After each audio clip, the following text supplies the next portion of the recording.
All right, we're back. We're back for another week. Legends Live. Mike's a legend. I'm working on it.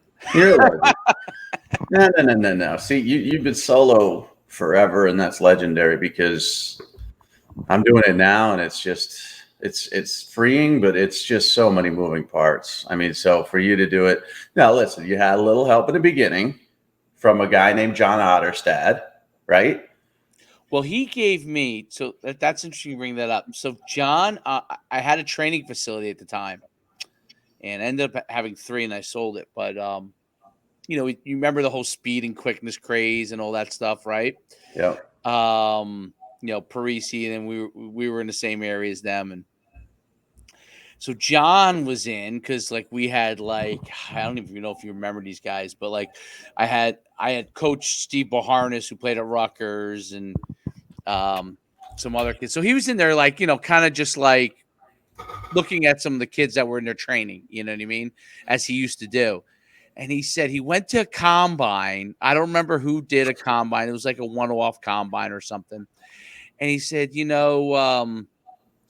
like, there may be a space for like younger kid combines and kind of like casually made the comment, you know what I mean? Like it was like a comment like, hey, if somebody kind of did something like this, there might be something there, right? So we were talking. I'm like, you know what? I'm gonna look into this. So I looked into it. That's when I came out with the event with that Joe Hayden and Tyrod Taylor went to, and a bunch of other guys ended up being in there, and John covered it. Came to that event, right? So he covered it. So those those two big time players were there, along with John covering it. That was just a one event that year. That's all it was in 2005 was one event, Yep. and it went from like we had 140 kids there, but people, which we were like, wait a minute, we didn't really promo it that much. And even between John, like he might have put one thing up there, but it wasn't that crazy. But 100 people, 40 people show up. We're like, wait a minute, there must be something here. Yeah. Hold on, 140 people with very little promo showed up, Yep. and people from everywhere were coming. And that's when we were like, wow. And the next year was when I had John. I actually flew John to all five of the events that weren't any event that wasn't there in New Jersey, and it went from there. So Well, if you remember that year too, uh, you got some write-ups on Rivals. oh yeah, of Because course. Mark Pashonik. So you and I spoke, and I Mhm. said, "Listen, I'm not going to these events. I got, at that time we were like 36 weekends out of the year, maybe more, going to different events and stuff like that. And yours were new, but I said, Mark's a guy who works for me.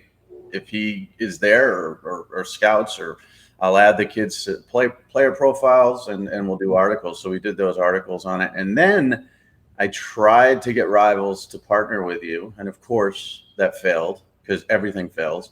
When you try to get things done at a corporate level, and then you went off on your own and did your billion things. Then you hired somebody I didn't like, and then you and I had a couple spats on Yeah, Twitter, which was funny because that is you funny. were I losing remember. you were losing your mind. Like, you were overworked. I blame overwork.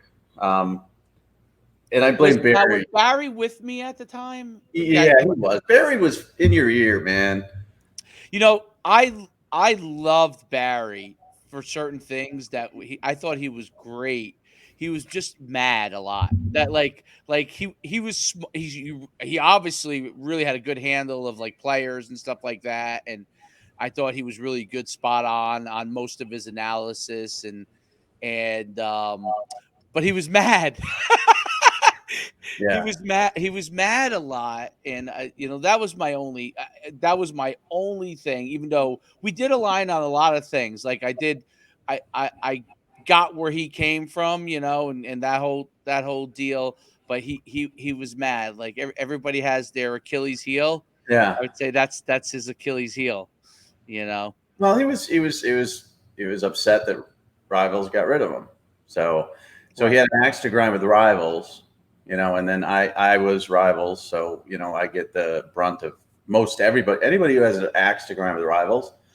It wasn't the corporate people that got, the venom. It was me, because people thought I ran rivals and edited rivals and, you know, took all the they thought I did everything. So that was kind of funny.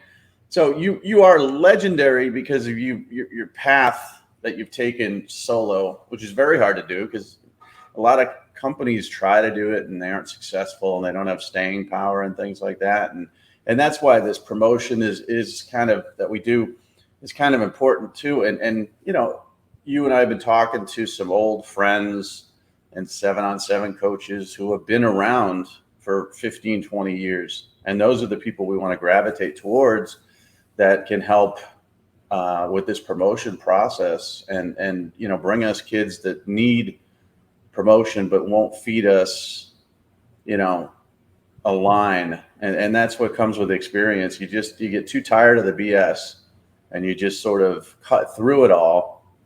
And that's what I like about this, because it's not, you said it last week, I think. It's not like us telling somebody we're going to email Georgia and Kirby Smart, and then they check back in a month and we say, oh yeah, we got a response, but they're gonna keep an eye out.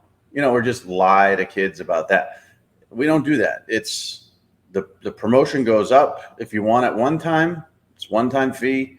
If you want it for 6 months or a year, that's a different fee. We put it up and we push it out, and then people see it, and then they make their own determinations on it. But we're not involved with the, oh yeah, James Franklin got back to me and blah blah blah. Right. Because you could just, you can mail that in. I could pop up a business tomorrow, like similar to other people, charge $3,000, throughout a recruiting cycle for a kid, maybe more, and tell them I'm going to contact all these schools from, FCS to FBS to Power 5 to whatever, and just string them along and lie.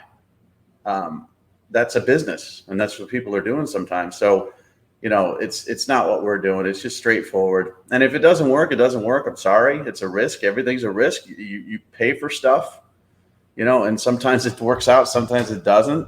But for the most part, you're going to be seen. So I'm excited about the affiliate programs, because we've got another one coming on soon that we can announce once he signs the paperwork on that. And we're going to be adding more and more affiliates. So if you are a long tenured high school or a 7-on-7 coach or a regional influencer in recruiting, and we've known you for a long time, you've had kids come through Dave's camps, or you've known me forever because you had kids come through, the process with me covering it, reach out to me, because we have an opportunity for you.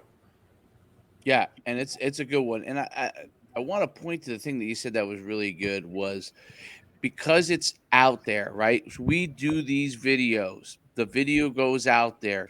It reaches out to the college coach, and just like a quick social media 101 for athletes. There's notifications, and there's so many college coaches between me and Mike Farrell that are following us that those notifications come through. So there's an opportunity, as opposed to the email where it's filtered upon filtered upon filtered, right? Now, some do get through when people send emails out. I'm not saying they don't. I'm just saying that there's so many much more from a filtering process. If someone follows you, it's a much more intimate relationship in social media. That video then gets there. Those coaches have an opportunity to see that there's something they like, they follow it.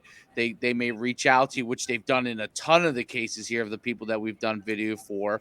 And I say, hey, we've done videos for some really good players, so that's obviously the nice part for it. So those players, it's not like they're slouches. They're very good players, and they're guys that are going to have opportunities. So the good thing is that, and the truth is, the worst comes to worst.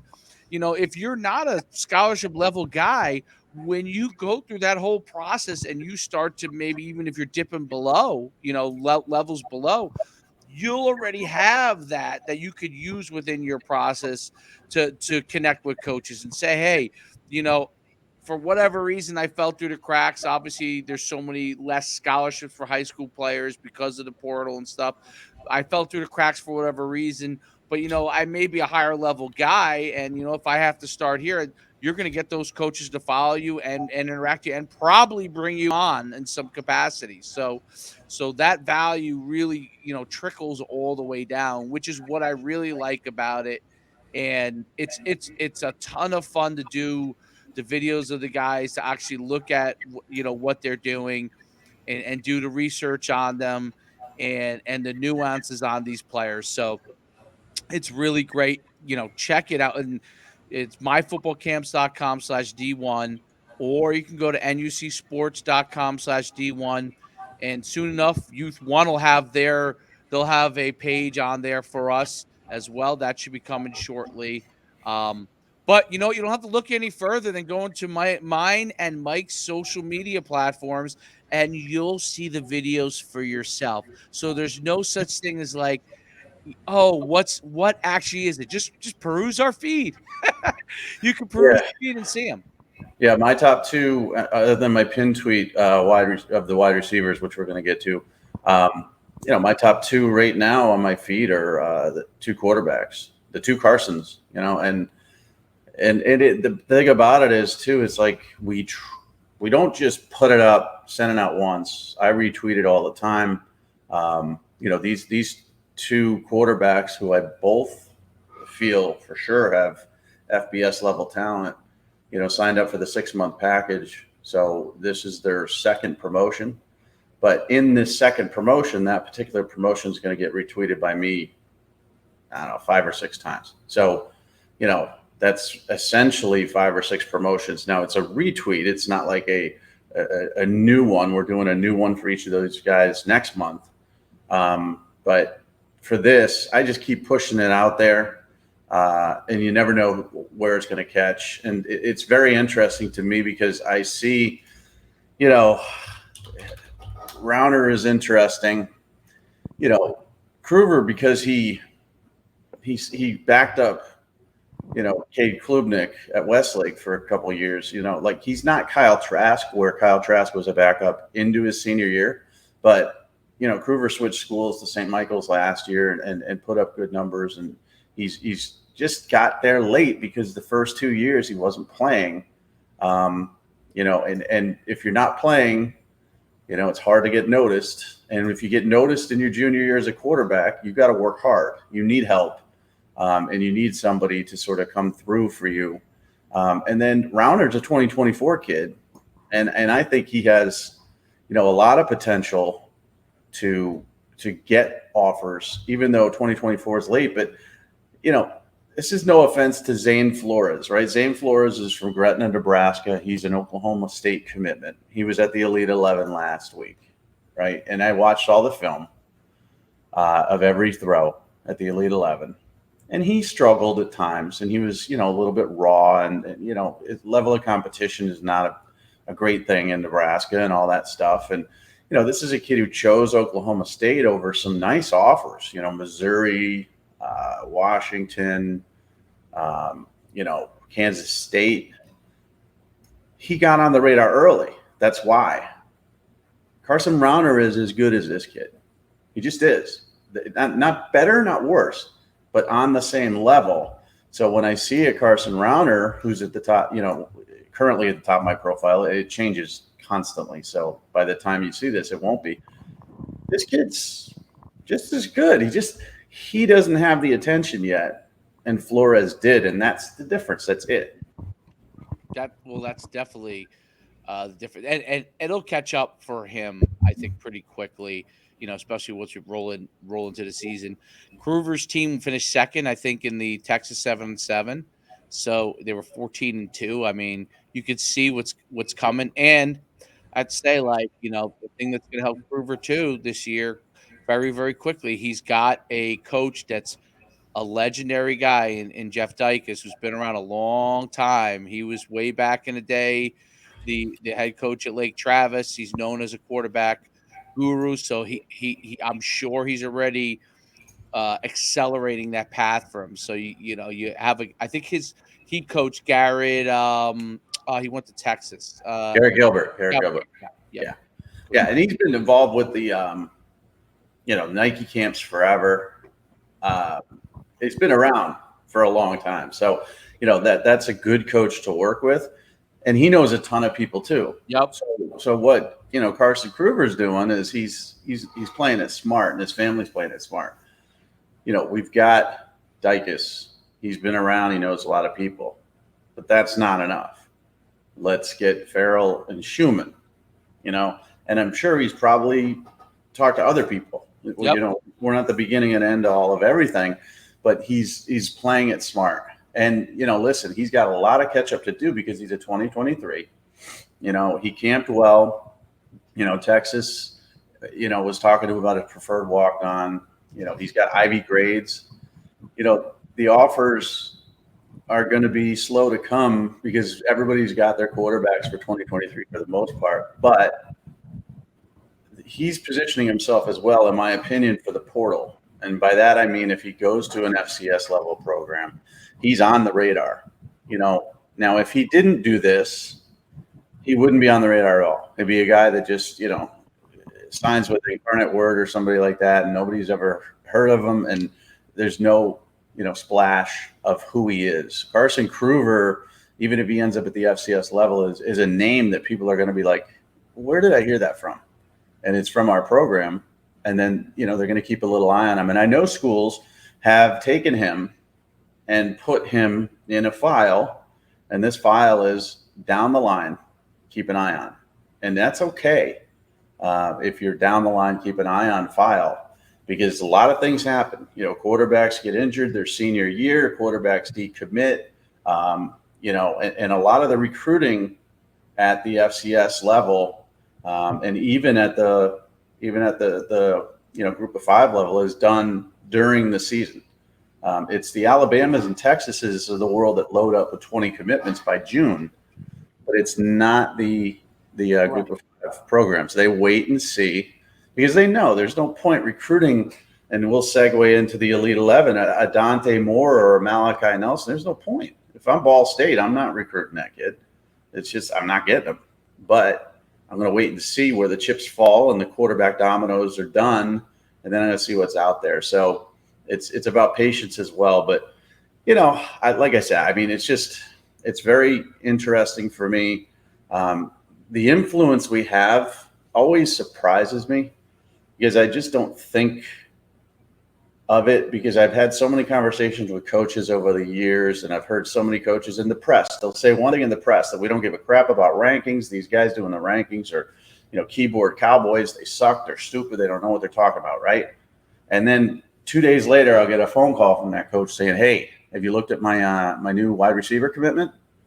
And I'm like, I just read an article where you said, all of us kind of suck. So which is it? Do you want me to look at your kid, or do I suck? And so you don't know what to believe. But I will tell you this: they all pay attention, every one of them. Yeah. And that's the funny part. And they all get angry. I write something that's not positive, I get a DM or a text saying, "Oh, what'd you do? Why'd you say that? That's ridiculous." And then a positive one, and all of a sudden they're my best friend again, and I'm getting the thumbs up, let's go. And I'm like, this is sales. So you're selling. That's right. You're selling yourself, and they're selling to kids, and they're selling their program. Everybody's selling, and that's what we're doing now. We're selling you to programs. You're 100% right. I can see, by the way, with Kruger, Casey Wheeler Dealer coming in and at Sam Houston State, and it's snatching him up if he fell through the cracks, because that is right in his wheelhouse of guys he grabs. Way back in the day when he was at Rowan, remember when he was at Rowan? Yeah, he was bringing in guys like famous QB coach now Tony Rasiopi, right?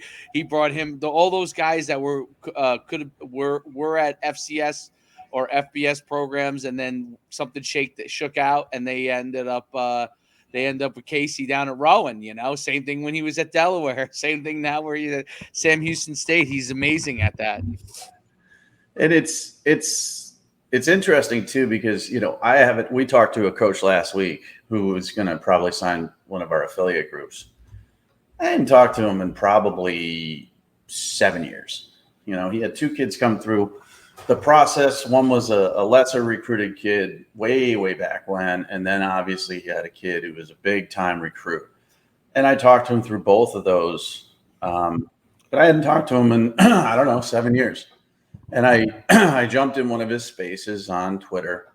He saw me because it's got the blue check mark, and he started talking about me, in a positive way. And he's like, "Oh my God, this guy's legit, blah, blah, blah." And then I reached out to him. I said, "Hey, we're doing something. Are you interested?" And it's almost like no time passed. It was the same conversations, because these guys are all super energetic and hyped up, right? They just are. That's the ones I like. They have their regular business and then football, 3 day, 365. But it's interesting to see guys you haven't talked to in 6, 7 years that are immediately willing to talk to you because they know who you are and you did things for them long ago. And I've had that on LinkedIn too. Like, I'm not really looking for a job.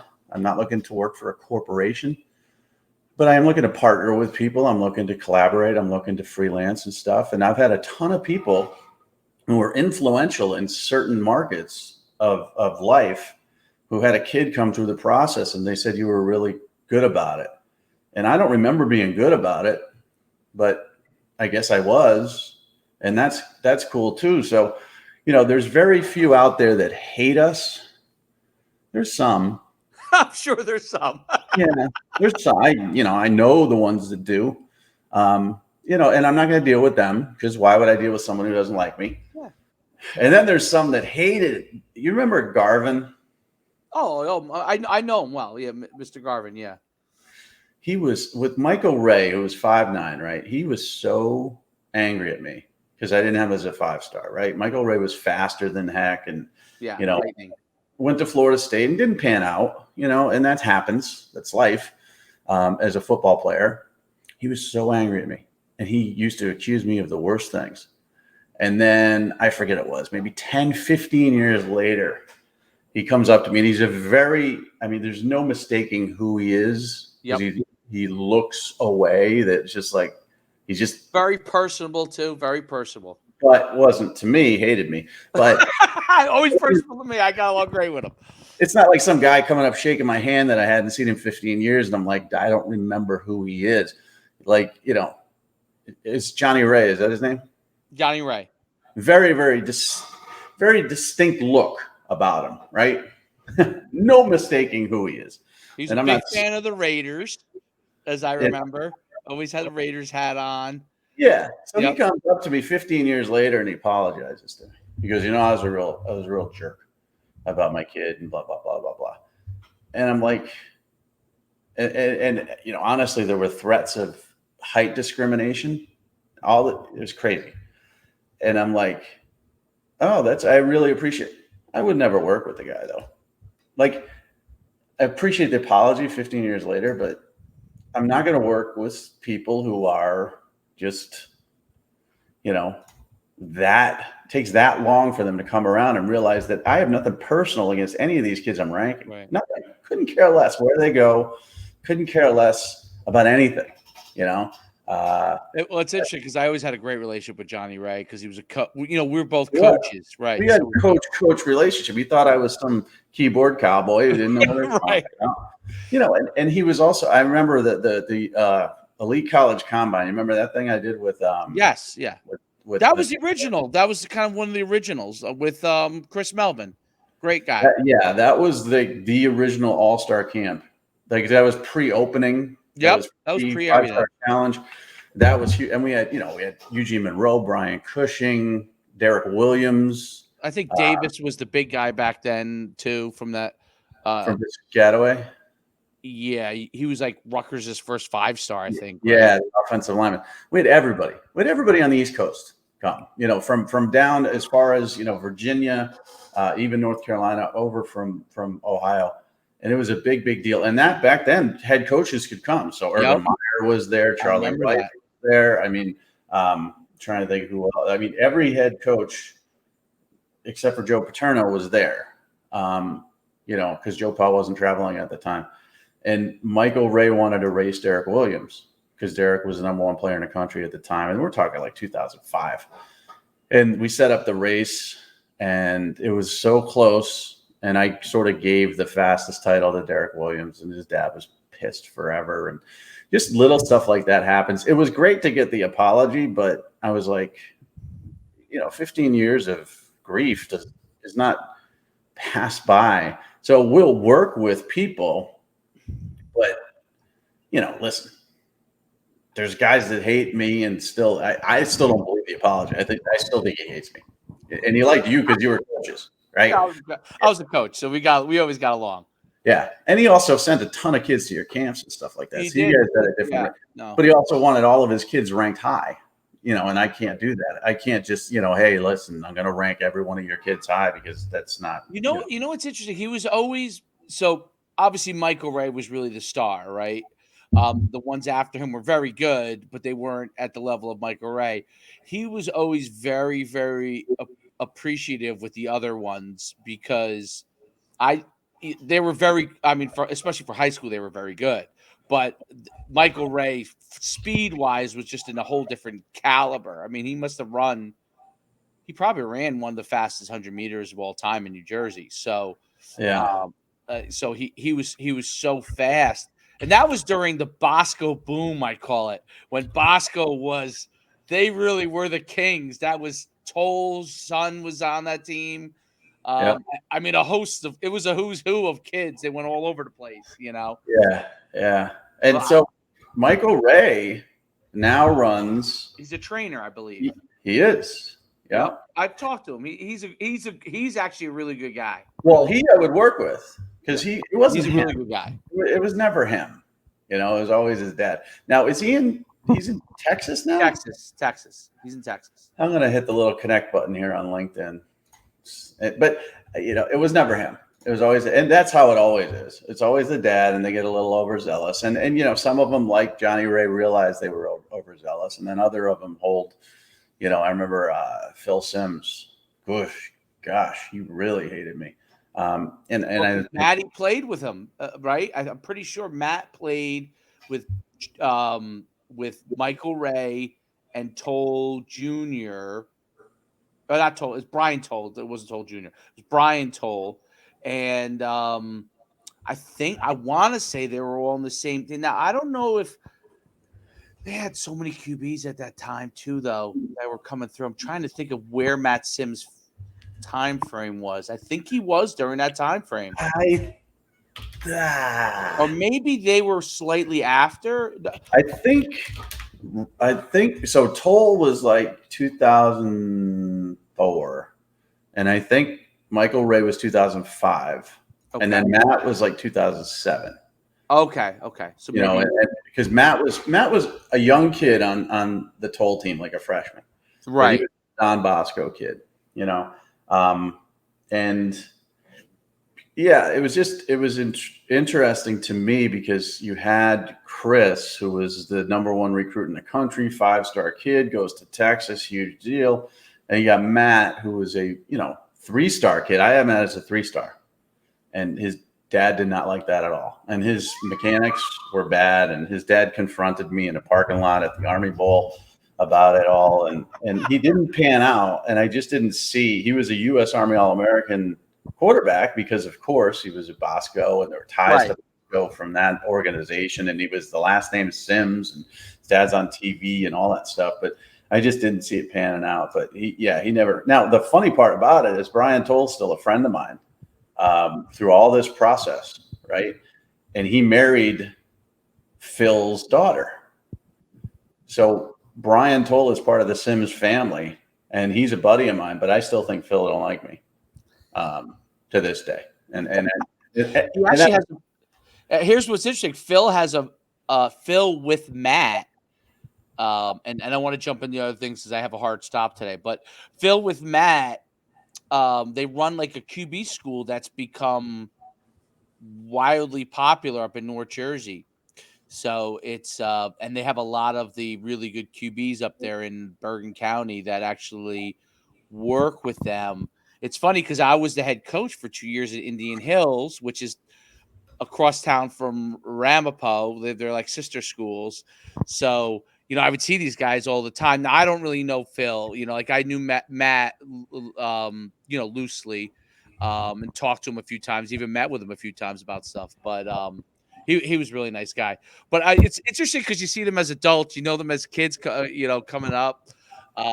It's interesting, but I don't really know Phil that well at all. Yeah, and Chris is a big star at Fox now. Oh, he is a star, yeah. Big personality. So, again, but anyways, we were supposed to talk about other stuff. Well, let's jump into your Elite 11. We could zip through the other stuff. I mean, even though that's probably its own show itself, but conference. Let's talk about it. Conference realignment is going to be around for the next year, so we could talk about that every week. Yes. So yeah, we save that. Yes, there was the talk of Arizona State, Colorado, and Utah possibly joining the Big 12.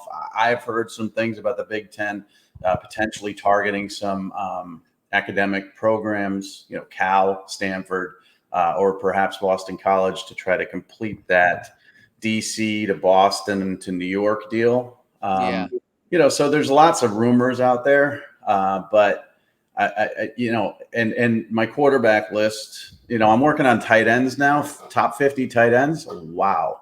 That's going to take me a long, long time. Just diving into it. I know who one is on tight end list. I know who number one is. Well, 1 and 2 are an interesting debate. Oh, really? Yeah. So who's one? One is the Georgia guy. Gotta be, right? Brock Bowers. But Michael Mayer at Notre Dame is a close. He's very good. Yes, he's really good. You're right. And then there's a drop. Okay. Because then tight end, I would expect that a little bit because they're different types of tight ends. Yeah, but digging into tight ends is hard. I mean, you got Eric Gilbert. What do you do with him? I mean, he's a freak athlete. Went to LSU, had a great freshman season, transferred to Georgia, didn't play last year, has been injured, had some off-field issues. Going to play this season. He's may play wide receiver, but I still got him as a tight end. And he's a freak athlete, former 5-star. But, I can't put him near the top 2, but I can have him 4th. So the tight ends I'm digging into. So even the wide receivers we could do next week if we want to. And we could just talk about the Elite 11 and then get out of here because I know you got a hard out. The Elite 11 to me, so I'll be completely honest with you about the Elite 11. The Elite 11 used to be great, right? It was great. Way back in the day, a lot of throws, and it was Bob Johnson, and the Nike guys, when and Stump's still there, but it was Biggins and all those guys, and the Elite 11 was awesome, and they made a ton of throws. Then it sort of turned into less of a throwing event, more of a chalk talk event when Trent Dilfer took it over.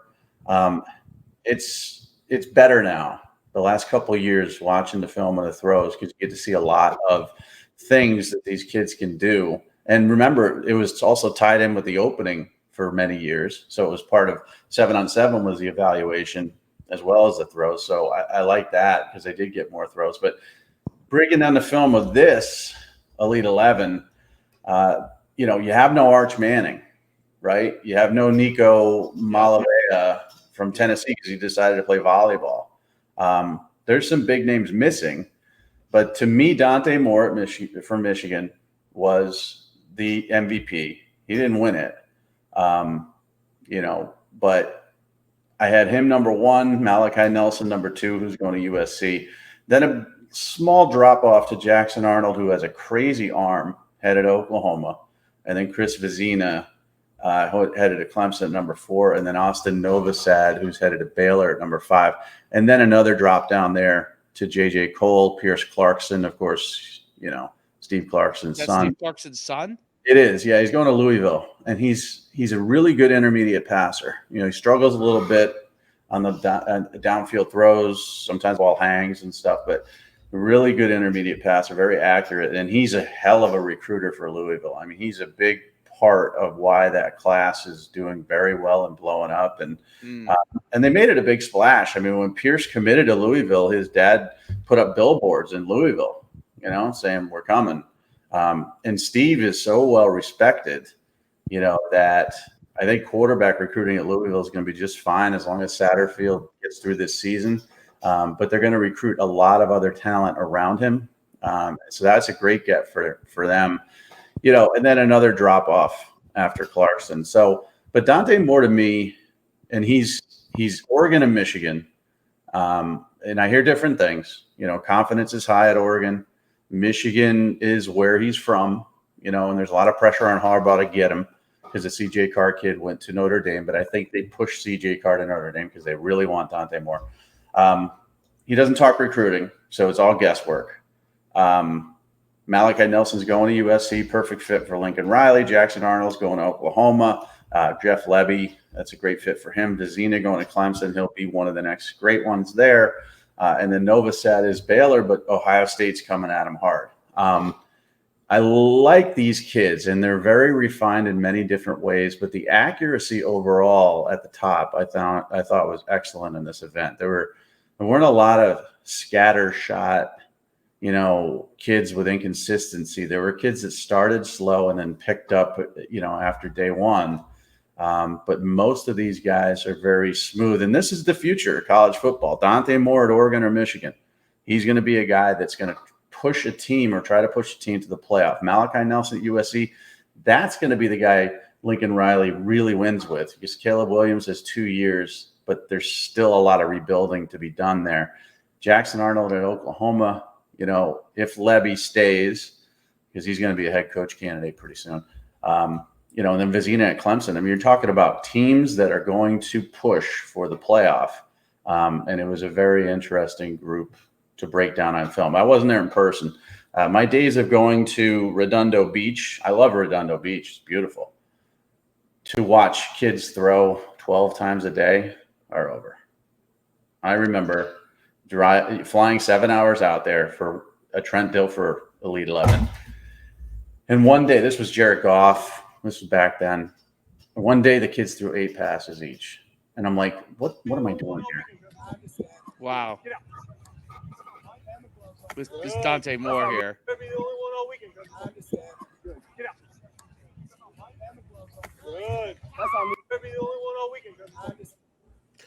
Just a little clip. Look at you bringing video into this. Yeah, a clip or two, just so people have an idea of who you're talking about. Very fluid, very, long balls, gorgeous, knows how to take, velocity off passes intermediately, confidence. And Malachi Nelson's just smooth. That's the one word you use with Malachi Nelson to describe him. So there's a lot of 5-star quarterbacks in this class. I mean, a lot. And the one guy that kind of not Jaden Rashada, remember the kid about the NIL last week? Long ball's good. Other stuff. And where did you have him rated? Where was he? He didn't make the Elite 11 finals. He didn't make the Elite 11 finals. So this rating right here is just I see. Yeah, he didn't make the Elite 11. It's the 12 guys that made the finals. It's the 12 guys made finals. Yeah. So he didn't make the finals, which is kind of weird. And there's some really raw kids like Chris Parson right there at Florida State, really raw, made it. So Rashada, to me, was a big disappointment. And I had him in that potential 5-star range. And I usually don't like to make big sweeping changes based on the Elite 11. But I don't think he's a 5-star. Now, they don't do any more 7-on-7 at Elite 11. So did that take away an element from it, or what did you think? What do you think about that? It's not live 7-on-7. They do a whole lot of situational stuff, right? So they have a pro day, and they also have. So here's an example. Yeah. So they set you up situationally. They have red zone. They have pro day. You make all the throws, but it's not the competitive 7-on-7 that was with the opening. So that changes it a little bit with your evaluation. And it's routes on air. I mean, there is coverage sometimes, but that's why I don't put too much stock into it, simply because the Elite 11 over the years has been a great showcase. I'm echoing. for our You're echoing? yeah, why am I echoing? Hmm. No, I'm not. I don't know. Great showcase for what you can do physically, but not really how you handle coverage and reading the field and all that stuff. Yeah, I think it's really interesting. The Elite 11 evolved in many different ways. A lot of it had to do with the different events surrounding it too, right? But now it's become a standalone thing because the other Nike events have kind of gone away. Nike's moved away from everything other than Elite 11, probably because the investment in the quarterbacks is probably the most important thing for them. In having that relationship, I'm talking down the line, right? So, I mean, who do can Nike sign any wide receiver they want if they needed to down the line? Yes, but the quarterbacks are probably the toughest. So, my always question is who are the guys catching the balls at these things, and does that affect at all? Some of the evaluation, right? Because you're not. I don't think you have all your 4 and 5-star wide receivers at this, if I'm not mistaken. Not, I mean, with the opening they did, but a pass is a pass to me. Right, got it. If it's on the money and a kid drops it, I don't care. Right. To me, that's still a good pass. So I don't think that'll affect things much. And I love the Elite 11. I really do. I mean, there's so much tradition with it. And there are kids over the years that have been just superstars that we tried to get to camps and to 5-star challenge, and we just couldn't do it, that will go to the Elite 11 just because they want to be an Elite 11 quarterback and the historic nature of it all. So this year for Arch and Nico to sort of pass on it. Now Arch isn't doing anything. Arch isn't doing camps. Peyton Manning passing camp, of course, but he's not doing camps. He's probably not going to do all-star games. He's just not. But for Nico to pass it up for volleyball, I like that because it's team. His team needs him. But it's really rare to have two of the best and biggest name quarterbacks not there. Yeah, I thought that was interesting, and they are 1 and 2 by most people's account, right? So, Yeah, I don't have Nico as high, but most people do. I've got Dante Moore now behind Malachi Nelson, and I've got Arch third. The more I dig into Arch, the more I start to think it's the name. Not that he's not good, but his freshman season was amazing. His sophomore season, his junior seasons were okay. He's not regressing, but he's not progressing. So I worry about that. And it's low level competition too. I yeah, I've remember seen. the Jimmy Clausens of the world play, and the numbers they would put up were just outstanding because it wasn't great competition. And those Christians better competition than this. And the game would be over early. Arch's team is kind of small, and he plays small teams, so it's difficult to really, really project how great he's going to be. We're going based on the last name. There's no doubt about it. Really. You're out. Is it 12? What's that? Yeah, I hard stop in 5 minutes. Are you selling at 12? Am I selling at 12? Yeah. Are you selling the product, the promo? No, I have another my other end of the world podcast, my success for life. You do a lot of those. You do a lot of the entrepreneurial. Yeah. Now, who do you do those with? So that podcast has been around. I started it on a whim in like 2016. Just kind of interviewing people in originally like football who were successful, like coaches or trainer, it's kind of that area, people I did business with in that space. And all of a sudden it like took off. Like it just took off. We're like 140 episodes in. Wow. And yeah, so what happened is now like I turned down a ton of people. Like it's just never ending. You could only imagine how in business people are trying to continue to, they have different, there's so many different types of businesses. So I bring on people from all different spaces, sports sometimes, but a lot of times like entrepreneurs. And I'll tell you the truth, it's helped me as an entrepreneur because I've had people from, I don't know, tech space to entrepreneurs to like health and wellness, and they all have like different things they did to succeed. And me simply asking a lot of these questions, Yeah, you learn. I've learned a lot of things and technique wise, like when to abandon something that isn't working anymore. Like those are hard things. I mean, you're starting out yourself. Those are hard things, like things you love, but then you have to say, I got to say goodbye to this thing I love. That's Yeah, it's hard. not making me money, and it's a time suck, and it's not. Yeah, you got to be efficient. Yeah. So it's all these things over and over again that come up, and there's a bunch of themes.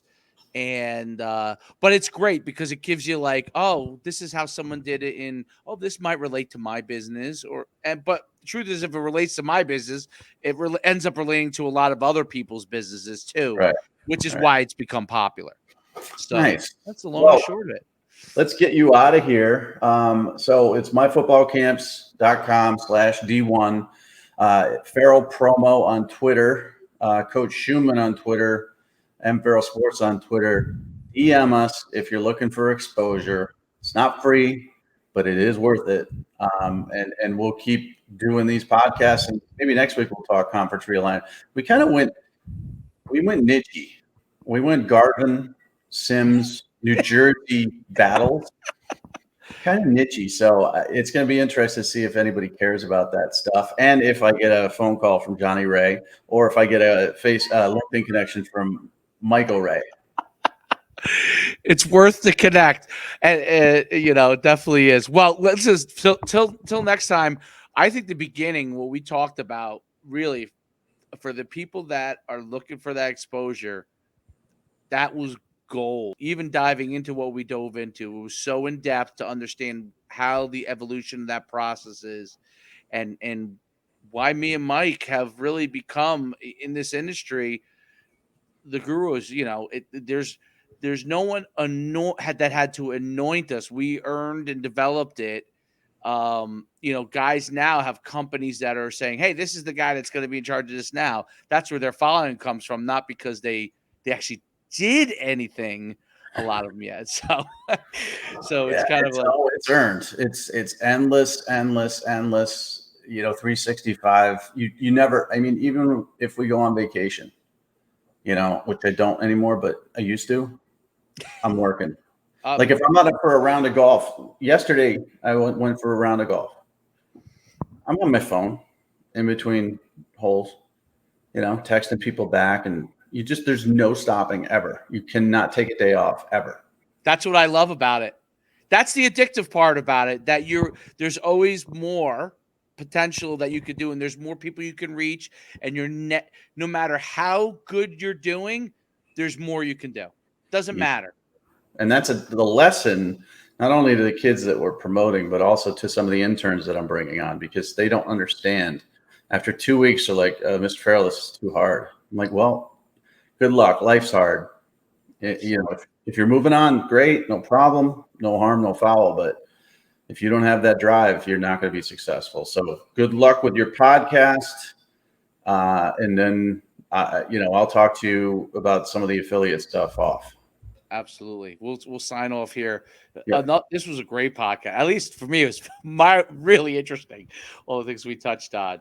Until next, people giving me crap. I think it's great. Endless stories of that. Endless.